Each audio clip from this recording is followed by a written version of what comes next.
Þegar Anna Sif Ingimarsdóttir hafði leitað allra hefðbundinna leiða til þess að fá hjálp fyrir mannin sinn, sem var orðinn mjög veikur, kominn í geðrof, þá þurfti hún að fara krókaleið til að komast inn í kerfið. Henni finnst að kerfið hafi brugðist þeim báðum.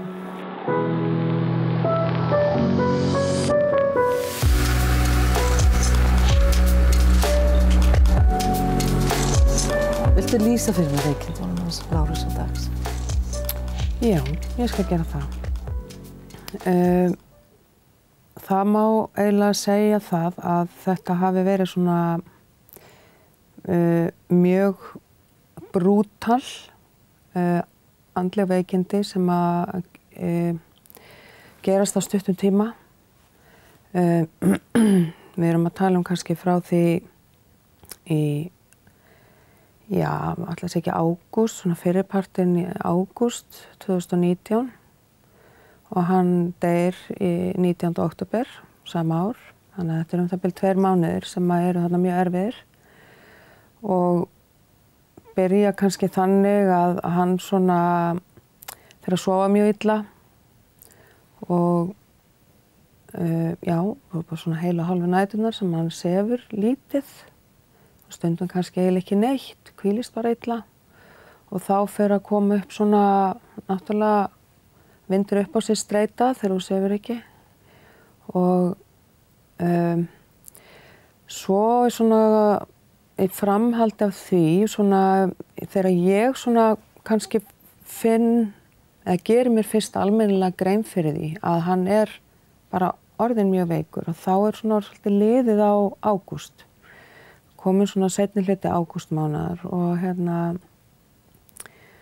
þá eru komnar svona, svona óraunveruleika hugsanir sem að áttu ekki kannski við rök að styðjast. En fyrst þá svona, að þetta var svolítið vinnutengt líka og ég náttúrulega ekki alveg inn í þeim málum, þannig að ég gat ekki alveg kannski merkt það sem var kannski óeðlilegt þannig fyrst, sko. Þannig að þú vissir ekki hvað hélt fyrir honum vöku þarna í byrjun? Jú, ég vissi það. Það var vinnutengt mál og þannig að það var alveg eitthvað sem hann var búinn að ræða við mig, sko. Að ég vissi alveg að það var mikið álag, mikil streita í starfi. Hann var framkvæmdastjóri í stóru fyrirtæki? Já. Framkvæmdastjóri, nei, sem sagt forstjóri. Hann var forstjóri? Já. Og þannig að það var náttúrulega búið að vera mikið álag þar, sko. Og svona, eins og í stórum fyrirtækjum, þá kemur krísa og svo aftur krísa og það kannski enda aldrei. Þó maður vonir það náttúrulega alltaf, en það alltaf ný vandamál sem þarf að taka á. Og þarna var þetta ár 2019 eða svona frá páskum var búið að vera virkilega þungt í hans starfi og mikil viðvera í vinnu. Og þá fjarvera af heimili? Já, fjarvera af heimili. En svona þá kannski þarna vorið þá svona áttar maður sig nú kannski ekki á því að þar séu komin ykkur veikindi í spilið. En það svo ýmislegt sem maður sér eftir á. Og en allavega þá það þarna í ágúst sem að ég svona fer að gera mér grein fyrir því að það ekki allt með felldu. Hann fer að vera ólíkur sjálfum sér og segja hluti sem að voru bara hreint ekki, hvað maður að segja, ekki eitthvað sem hann hefði venjulega sagt, sko. Þannig að þú sér eiginlega karakterbreytingu? Já, það svona, þá fyrst átta ég mig á því að hann orðinn veikur og við náttúrulega svona fyrstu 2 vikurnar þá samt brölti ég svolítið með þetta bara hjá mér og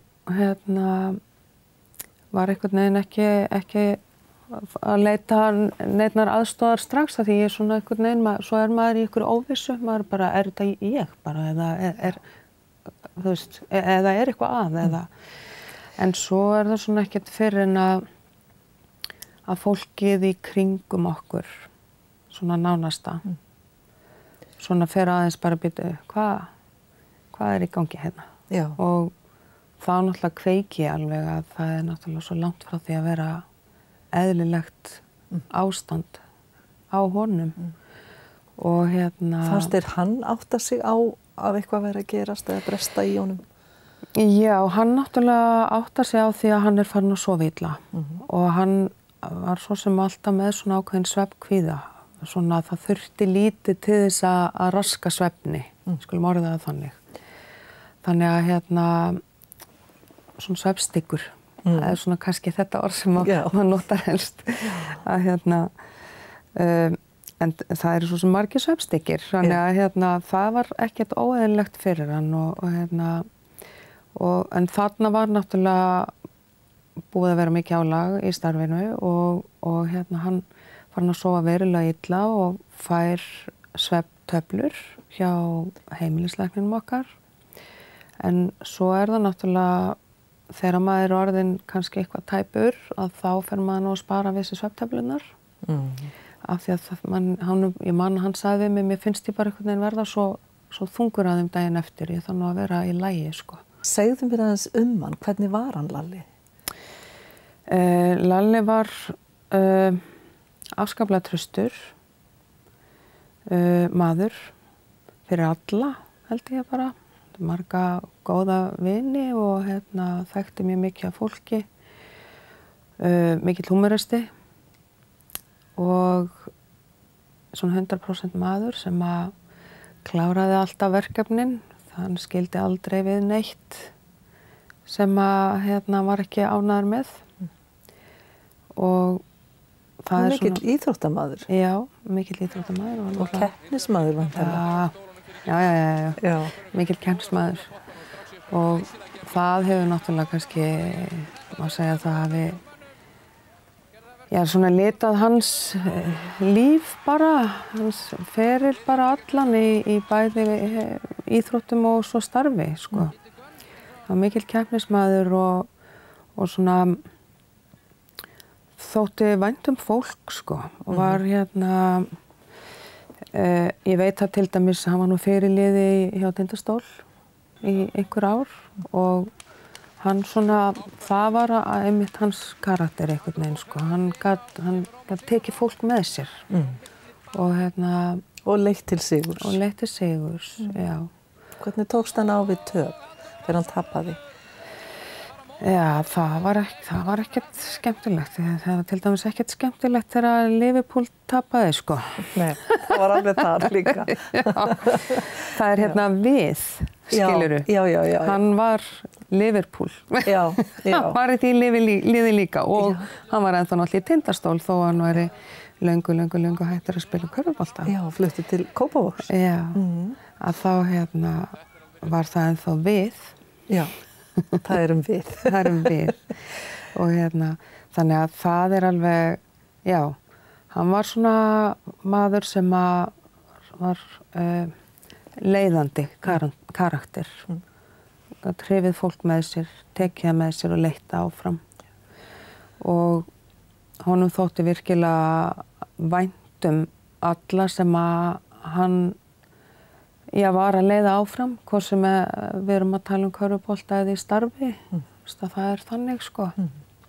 En hvernig svona brást hann svo við þegar að honum finnst hann ekki ráða við kannski það stóra verkefni sem hann í sínu starfi sem forstjóri? Hann missti nú aldrei trúna á sjálfum sér að hann réði ekki við starfið fyrir en kannski bara í algjörlega síðustu dagana. Hann var alltaf á leiðinni í vinnuna, sko. Já. Og var með hugann þar mjög mikið, sko. Og hann fann það, sko, ég man ekki eftir því að hann hafi nokkuð tíman sagt við mig bara ég veit ekki hvernig ég á að lesa þetta. Ég bara alveg búin á því, sko. Ég veit ekki, hvaða krísa, það var hverju sinni í sínu starfi, skilurðu. Það var alltaf, við finnum lausnina, við förum bara í gegnum þetta. Þannig var hann. Nú hafið þú sjálf lent í raun og veru bara á vegg þarna jólin áður, það ekki? Jú. Og hvernig tókust þið á við það? Það var, ég fekk alveg mjög góðan skilning frá honum, sko. Já. Algjörlega. En samt þannig að hann sá ekki sitt, sá ekki kannski að hann var kannski ekkert síður á alvarlegum stað, sko. Þannig að á honum var náttúrulega alltaf gríðalegt álag í starfi og mikil streita og hann einhvern veginn var kominn einhvern veginn á þann pólinn bara, það var bara orðið eðlilegt. Já. Og sem hann náttúrulega ekki. Hann lagði ekki mikið frá sér símann til dæmis? Nei, og bara hann var alltaf tilbúinn, alltaf klár ef að eitthvað alveg sama hvar eða hvernig, sko. Og það bara ábyrgðin var svo mikil og náttúrulega mikil maður sem að bar ábyrgð einhvern veginn á, já, það má eiginlega segja það, hann kláraði alltaf verkefnin sín og bar ábyrgð, ef hann bar ábyrgð þá kláraði hann það og hann leiddi það þá til loka, hvernig sem það fór að því. Höfðu þið átt einhvern frí saman, nú eigið þið 3 börn og voruð þið búin að gátuð þið einhvern veginn svona verið saman í útlöndum eða? Já, hann var náttúrulega búin að sinna starfi sem forstjóri í nokkur ár og það einhvern veginn varð alltaf meira og stærra, sko. Og það má alveg segja það að fríin sem að hann sá fyrir sér, að hann gæti verið í fríi, það var að fara á landi. Og þá spyr maður sig náttúrulega hversu eðlilegt það. Og það með kannski bara allir spyrja sig að því líka. Þú veist, ef að maður sér ekki fyrir sér einhvern veginn að geta hvílst heima hjá sér, verið rólegur, að þá það kannski ekkert eðlilegt ástand, eða ég myndi halda ekki. Og það mín, þegar ég lít tilbaka í dag, þá sé ég það náttúrulega alveg. Það sé svo margt eftir á. Að það var ekkert eðlilegt við það að geta ekki verið hvílst heima hjá sér, slökkt á símanum og vera ekki alltaf til staðar fyrir vinnuna þína, sko. Þetta er vítarhingur sem að erfitt að komast út úr. Já. En ef við förum í ágúst í fyrra og þú áttar þig á og hans svona stærri fjölskylda að nú þetta ekki eins og þetta á að vera. Nei. Hvað gerirðu eða hvert leitarðu? Fyrst man ég eftir að hafa hringt eftir náttúrulega að tala við okkar fólk og ég meina í kringum mig alveg hjúkrunarfræðingar og kringum okkur og fólki í heilbrigðisgeiranum í okkar fjölskyldu, bara stendur okkur nálægt og sem betur fyrr eigum við ofsalega gott fólk í kringum okkur, ofsalega sterkt og gott net og það það fyrsta skrefi sem maður tekur og það að tala við fólki sitt en hvað varðar heilbrigðiskerfið að leita þangað og þá fyrsta sem að ég geri eftir að hafa talað við frænku hans sem hjúkrunarfræðingur hringdu niður á bráðamóttöku geðsviðs og fáðu að tala við ykkur þar og lýstu ástandinu og þínum áhyggjum á honum og það geri ég.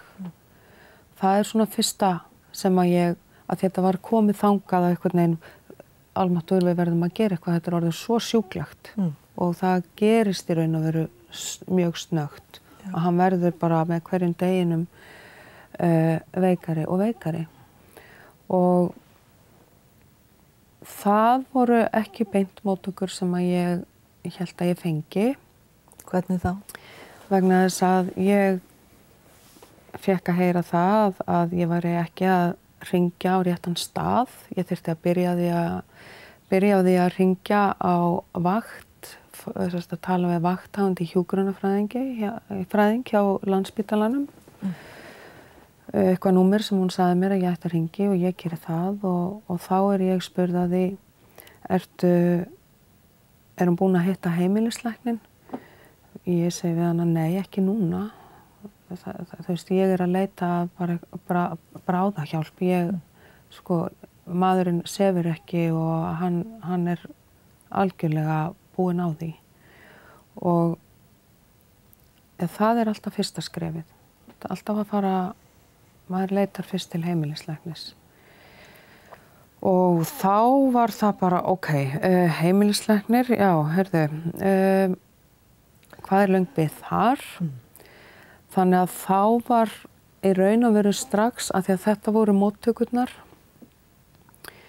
að þá var brugðið á það ráð að fara strax bara bakdyramegin. Vegna þess að ég sá ekki við ekkert á okkur. Gat hugsa sér að bíða í 3 daga, viku eða 2 vikur eða hvað það nú að fá tíma hjá heimilislækninum. Þú lýstir því svolítið eins og honum var að blæða þarna út og þér fannst þú bara vera hjálparlaus. Já, það var virkilega þannig vegna þess að svo fáum við tíma hjá mjög góðum heimilislækni í gegnum Maður þekkir mann sem að tók hann í hádegishléinu sínu daginn eftir. Hitt okkur í hádegishléinu sínu. Og það bara, ég afskaplega þakklát fyrir það. En það þurfti til þess að geta hitt lækni samdægurs eða daginn eftir. Og þá þurftum við að fara þessa leið. Og það ekki allir í þessum sporum að þekkja mann sem þekkja mann? Nei.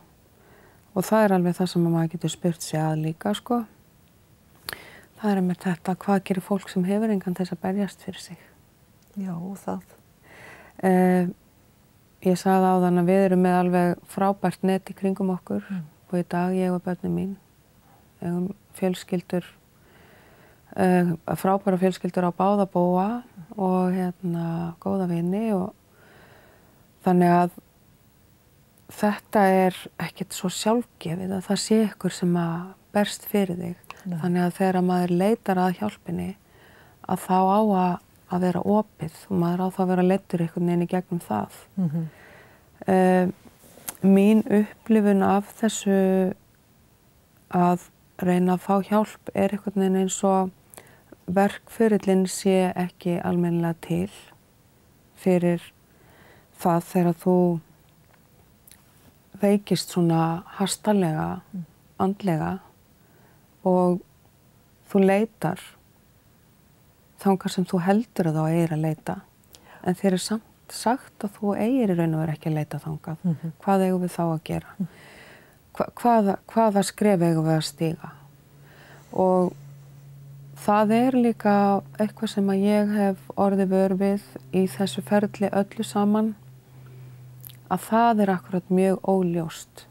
Hvert eigum við að leita sem að eigum við andlega sjúkdóma að etja? Akkurat. Hvert eigum við að fara? Og það ekkert svo skýrt, sko. Nei, það virðist vera einhver tregða þarna sem að mjög margir lýsa. Og ef að tölur eru réttar að það séu það bylum 39 á hverju einasta ári sem taka líf sitt og hver sig hefur fjölskyldu í kringum sig, þá þetta snerta mörg þúsund manns hér á þessu litla landi á hverju einasta ári. Og erum við ekki komið lengra? Akkurat, erum við ekki komið lengra. Maður verður einmitt.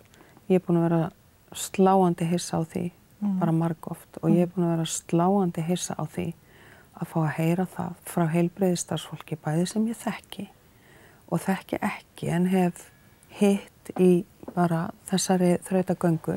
Já. Það sama hvort það eru læknar, hjúkrunarfræðingar eða sálfræðingar eða ráðgjafar alls konar. Mann er bara hreinlega sagt það að heilbrigðiskerfið okkar sé ekki nógu gott. Það hafi ekki úrræði og hvað á maður þá að gera þegar maður þarf á hjálpina að halda. Er ekki talað manneklu og það vanti bara alls kyns úrræði? Úrræðaleysi og mannekla. Það var nú bara hreinlega deildarlæknir sem sagði mér það í haust. Já. Núna síðast, bara fyrir nokkurum vikum síðan. Já. Bara því miður, þá er úrræðaleysi og mannekla í geðheilbrigðiskerfinu. Og það er bara mjög langt frá því að vera gott að heyra það. Já. Þegar maður þarf á hjálpina að halda.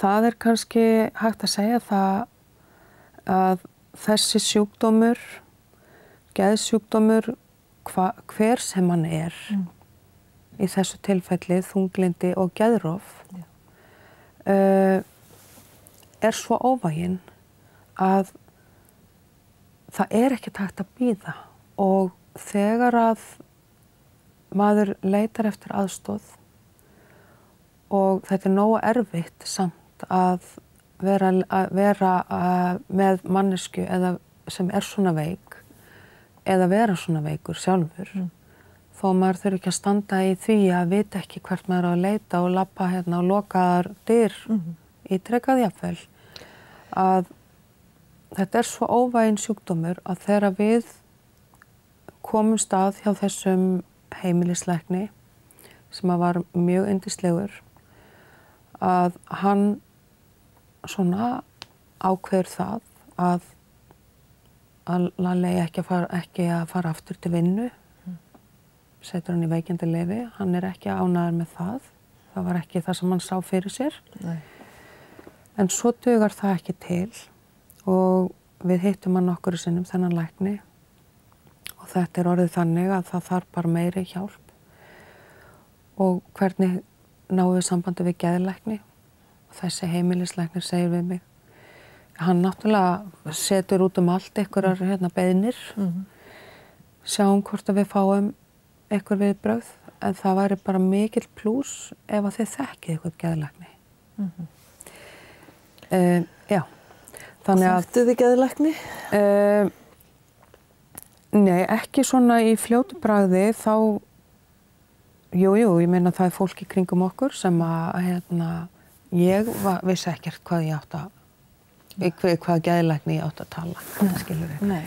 Og það þarf alltaf þessar beiðnir og það þarf tilvísun og þetta allt saman frá heimilislækni þannig að alltaf í upphafi þarf maður að fara að hitta heimilislæknin hver sem neyðin er.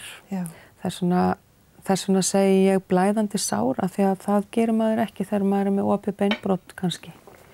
Maður byrjar ekkert á því að panta tíma hjá heimilislækninum sínum. Sko. Nei.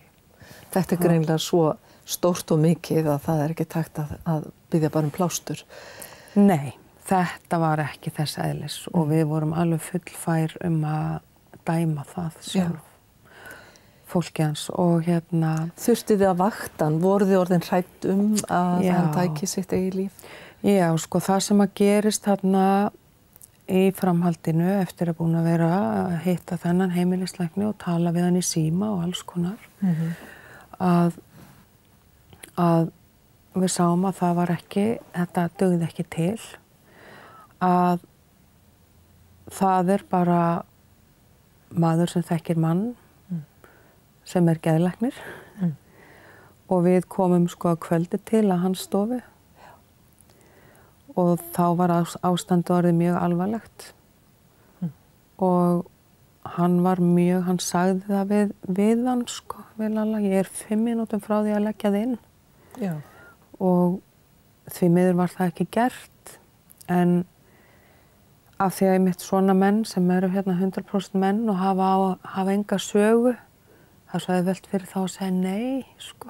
Já. Það er svo auðvelt fyrir þá að vilja ekki leggjast inn og hvernig á að höndla það, þú veist. Akkurat. En á sama tíma, sko, ef einhver hefði sagt honum þú verður að leggjast inn, það er eina leiðin til þess að hjálpa þér, af því að hann var þessi 100% maður og hann var í raun og veru mjög sjúkdómarhræddur og lífhræddur í gegnum tíðina og þannig að ég held að hann hefði gert það, sko, á endanum. En það hefði einhver sagt við hann, einhver fagmaður bara, heyrðu, þetta er bara þannig.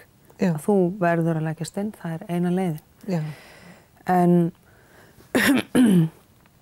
svo enda með því að hann var mjög ósáttur við þennan geðlækni sem við hittum. Fannst hann bara setja ykkur dóm á sig sem hann átti ekkert,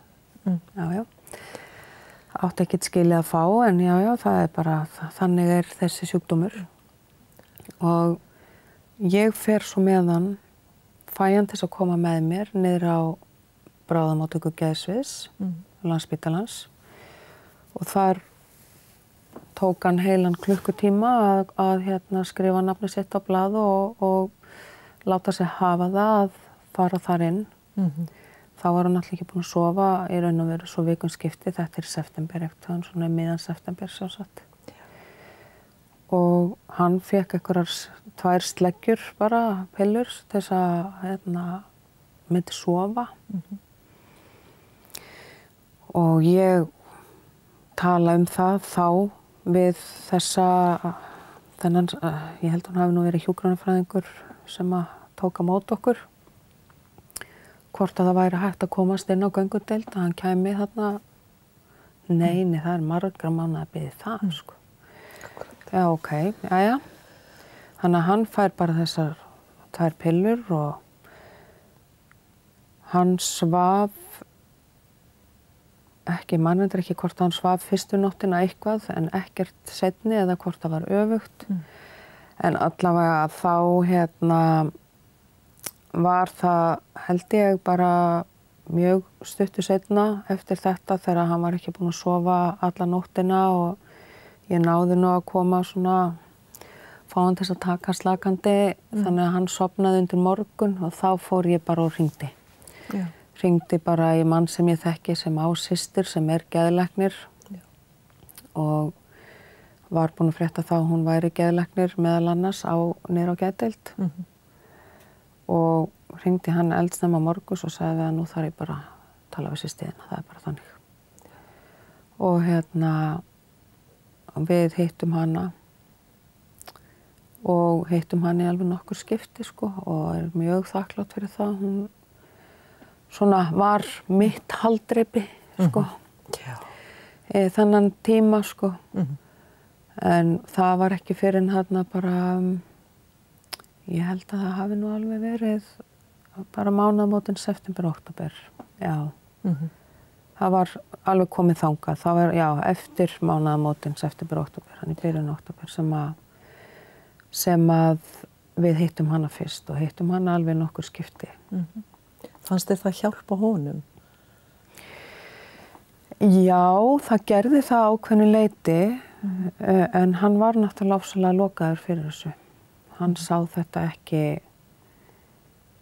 það að það væri rétt fyrir hann að leggjast inn til dæmis á geðdeild. Af því að hann hafði bara fordóma gagnvart þessum sjúkdómi hjá sjálfum sér og átti erfitt með að sætta sig við, eðlilega, svo sem, en það er þessi auðmýkt. Við veikjumst öll kannski einhver tíman og á mismunandi hátt. Þetta var hans hlutskipti að fá þennan sjúkdóm og hann átti náttúrulega bara mjög erfitt með að sætta sig við það og vinna með það og sýna því auðmýkt og þannig að sjálfsögðu er það flókið þegar fólk er þannig stemt, flókið í allri aðstoð, já, vissulega, en það er einmitt, það er alveg þekkt og það búið að segja það, var búið að segja það við mig áður en hann deyr, að það væri mjög erfitt þegar akkurat þessi 100% karakter sem klárar öll verkefnin og naglinn fær svona sjúkdóm, sko. Já. Og En þið höfðu einhvern tímann rætt saman það að taka sitt eigi líf. Það var honum einhvern tímann mjög fjarri. Já. Hann í raun og veru, Lalli var alltaf maðurinn sem að maður sá aldrei fyrir sér að eftir að hvorki að glíma við þennan ótrúlega vonda sjúkdóm né að fara þessa leið og svona eiginlega það bil síðasti maðurinn sem að maður hélt að færi þangað. Þar til að maður áttar sig svo á því að það ekkert spurt nafn eða stétt eða stöðu eða hvaða skoðun þú hefur á sjúkdóm, sko. Nei. Þannig að við erum öll jafn, held ég, útsett fyrir því að geta fengið geðsjúkdóm eins og þessi við hliðina á mér, sko. Já. Þannig að við getum aldrei sagt að ég fæ ekki svona og það bara, held ég, ef ég hef eitthvað lært af þessu og þá það nú það. Að ég hélt að ég myndi nú frekar leggjast einhvern tímann inn á geðdeild heldur en maðurinn minn, sko. Já. Ég hafði nú meiri trú á því. En lífið eftir Lalla, nú komið ár síðan þessi hræðilegu atburður urðu. Já.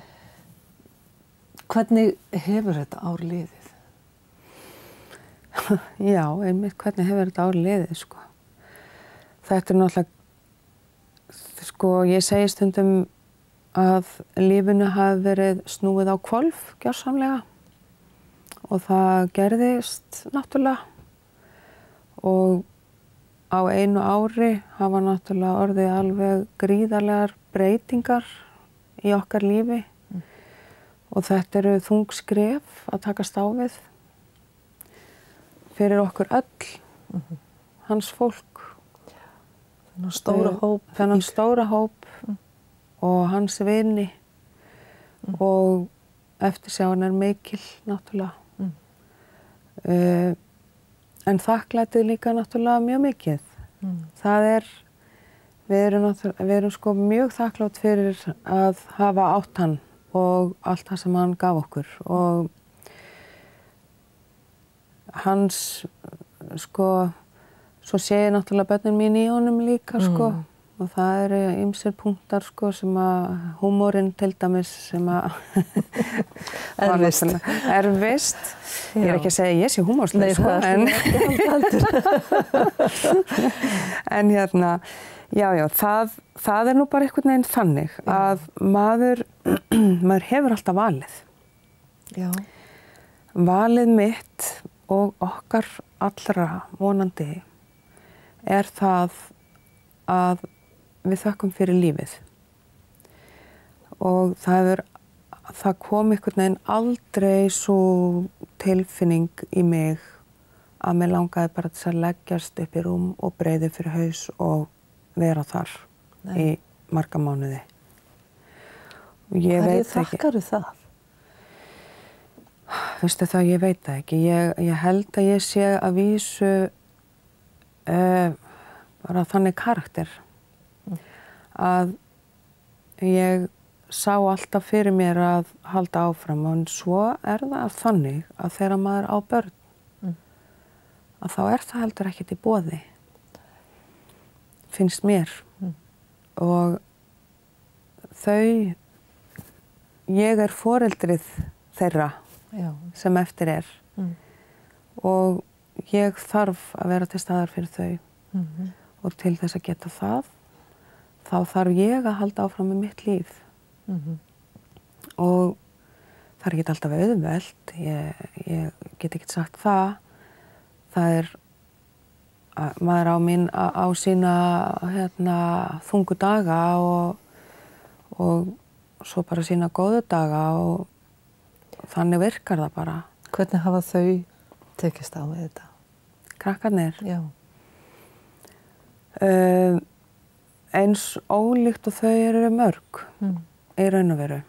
Og það það sem maður heyrir líka og mann sagt af sérfræðingum, það engin leið rétt. Það syrgir engin eins og það tekst engin eins á við svona mikið áfall. En ég á 2 stráka og 1 stelpu og þau hafa farið ólíkar leiðir og þurft mismikla hjálp.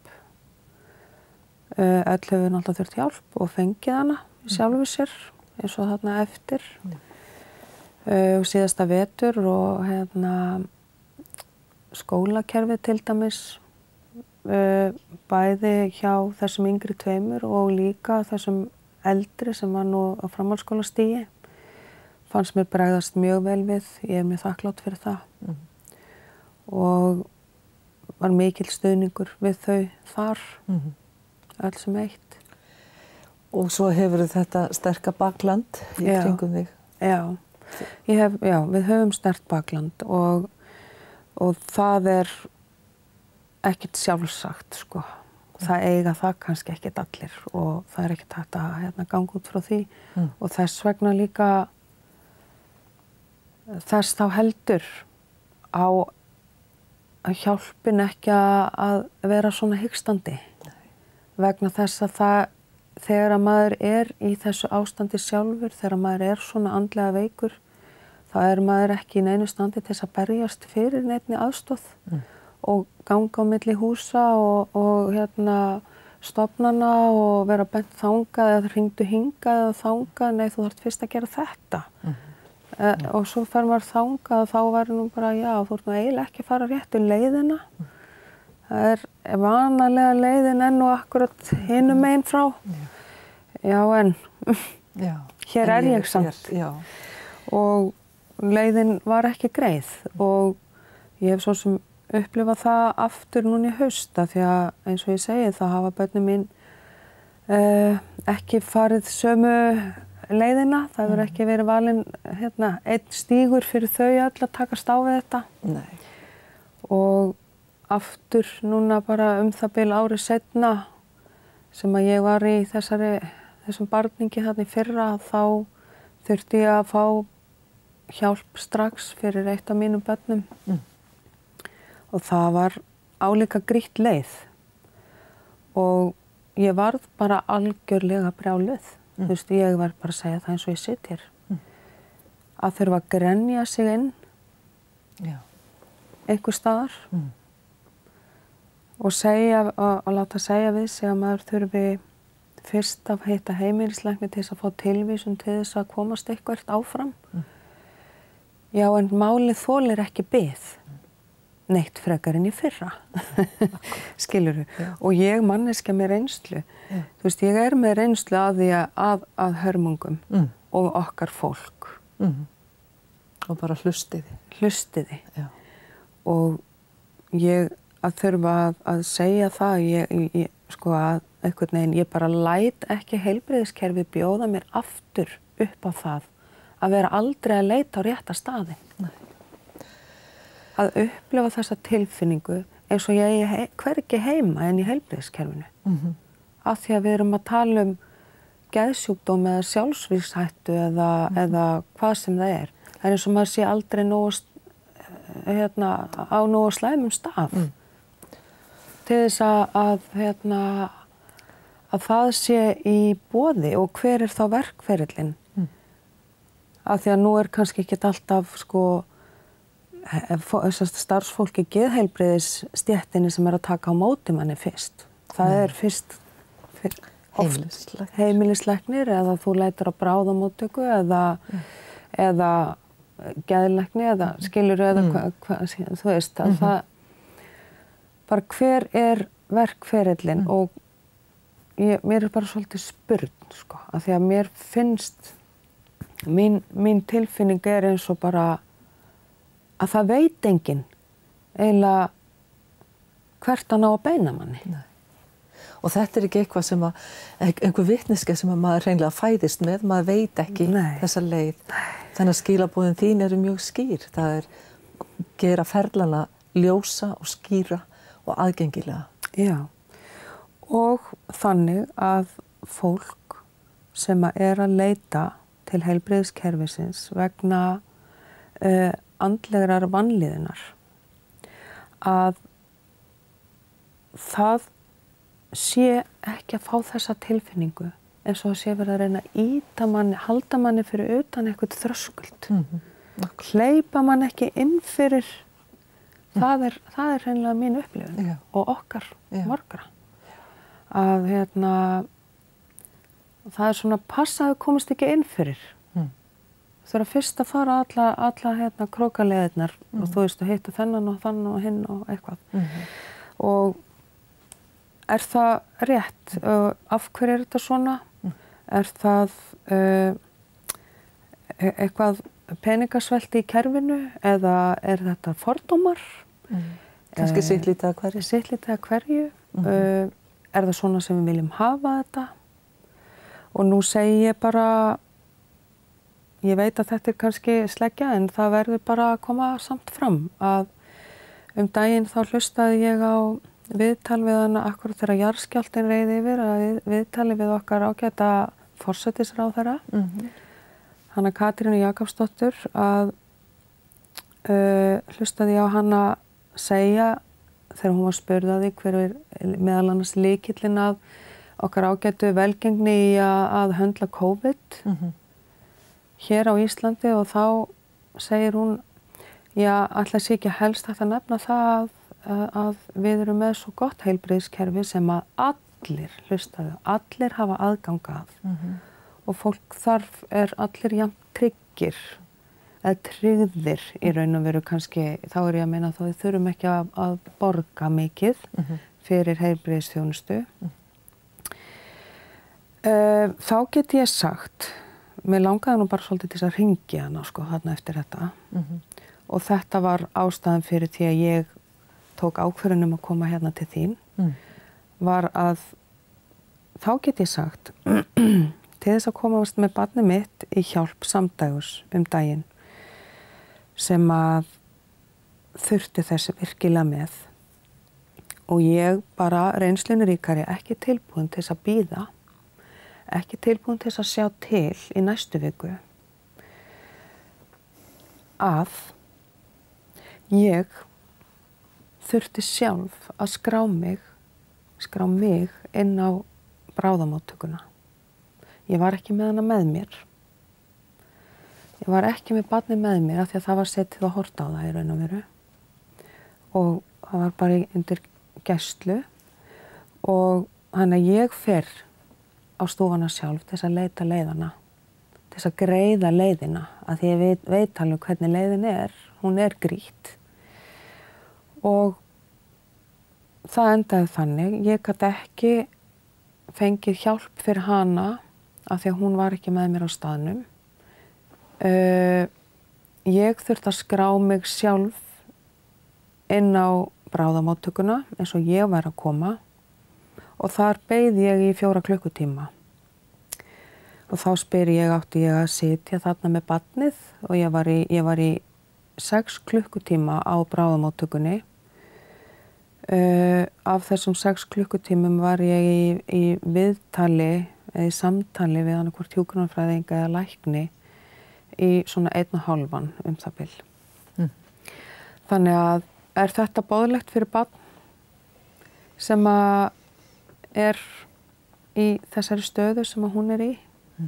Ég spyr bara, þú veist, að því að þetta það sem að veltast í okkar huga. Fólksins sem að hefum þurft á þessari aðstoð að halda strax. Að leiðin grýtt og við vitum það líka að við erum með það gott heilbrigðiskerfi að það hægt að snúa öll á hvolf hérna og gera frábæra hluti með COVID. Og ég mjög þakklát fyrir það og ég ekki að segja það ekki að gera. En við höfum allar forsendur til þess að gera jafnvel annar staðar. Allar. Skulum láta þetta vera lokaorðin og kannski að minna á hjálparsíma Rauða krossins og Pieta-samtökin fyrir þá sem eru í þessum hugleiðingum. Já, og geðhjálp. Ég stökk á vagnin með geðhjálp líka þegar það fór á stað. Já. Anna Sif, takk fyrir að koma og deila þessari erfiðu sögu. Takk fyrir að fá mig hingað.